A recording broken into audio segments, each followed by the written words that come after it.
Comment devenir un leader?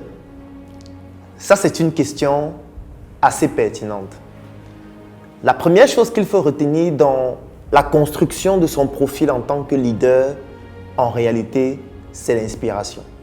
Parce que pour être un leader, il faut inspirer les personnes qui sont autour de vous.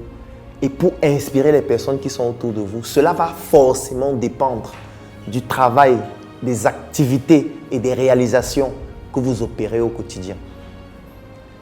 Si vous souhaitez devenir un leader, la première question que vous devez vous poser, c'est celle de savoir quel est mon rôle dans la société. La société dans laquelle je fais partie de l'écosystème, quelle est la solution que j'apporte aux personnes qui sont dans ma société? En fonction de mon talent, en fonction de mes compétences, en fonction de mes connaissances, comment est-ce qu'au quotidien, je réussis à apporter des solutions à mes proches, aux personnes qui sont autour de moi et aux personnes qui ont besoin de mes compétences? Ça, c'est la première chose que vous devez faire. La deuxième chose que vous devez faire, c'est de travailler sur votre discipline de vie, votre discipline de travail, votre discipline opérationnelle afin de pouvoir respecter une valeur clé chez un leader, c'est votre parole qui doit être sacrée. Parce que ce que vous devez savoir, c'est que la parole a un élément extrêmement important ou a une valeur fondamentale aux yeux des personnes qui vous écoutent et qui vous observent. Le bruit, vous devez éviter parce que le bruit est de bronze. La parole, vous devez prononcer uniquement lorsque vous êtes sûr et certain que vous pouvez réaliser ce que vous dites.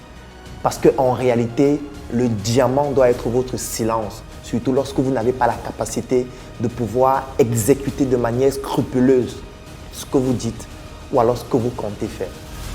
Un leader, c'est quelqu'un qui inspire. Un leader, c'est quelqu'un qui développe un aura qui pousse à vouloir se rapprocher de lui pour au moins vouloir essayer de faire comme lui ou pourquoi pas faire mieux si on a la capacité ou si on a la vocation ou pourquoi pas si on a la passion par rapport à cette activité.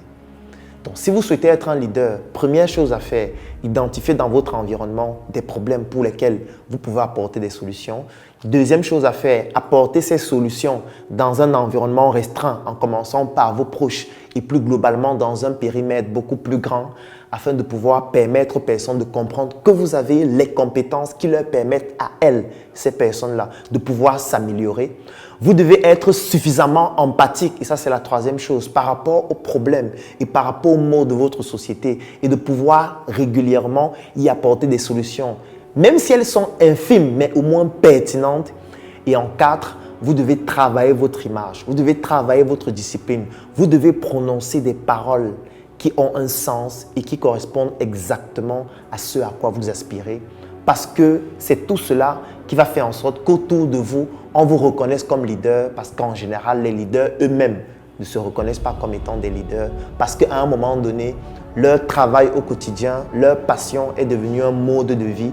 Et ce sont les autres qui se rendent compte qu'en réalité, ces personnes-là ont quelque chose de spécial à partager et qu'on souhaiterait devenir comme elles.